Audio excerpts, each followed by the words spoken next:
On a global scale, 45.8% of the wealth is owned by 1.1% of the population. This is measured in savings of over 1 million USD. One person's opinion in a room full of 99 other people weighs up to half the total voting power.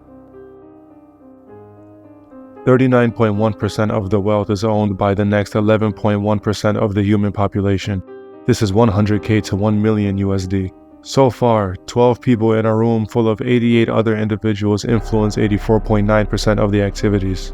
13.7% is owned by 32.8% of the population, 10K to 100K. And last but also least, 1.3% of the wealth is owned by 55% of the population. Over half of the individuals in a room of 100 people barely have a 1% say in economic activity. The wealthiest 10% of American households own 89% of all US stocks. The bottom 90 held about 11% during the COVID-19 pandemic. The top 1% now own 32% of the wealth in America. This guy here owns 32% of the wealth in the United States. Nearly 70% of their wealth gains during the pandemic came from the stock market. The top 10% saw the value of their stocks gain 43% between January 2020 and June 2021. The bottom 90% saw 33% gains. The top 0.1% own approximately 20% of the wealth in America. If you haven't noticed, the smaller the percentage, the more parabolically disproportionate the distribution of wealth seems. If socialism was the norm, this person has 200 times the amount of power that one person should have.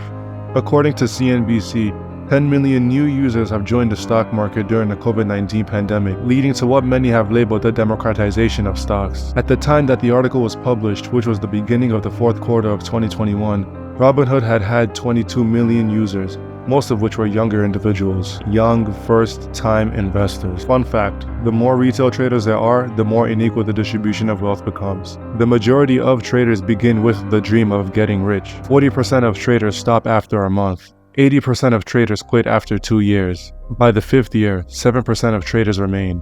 Out of all participants, after all fees, 1% of traders are profitable. When you trade, money doesn't evaporate, it ends up in the hands of someone else.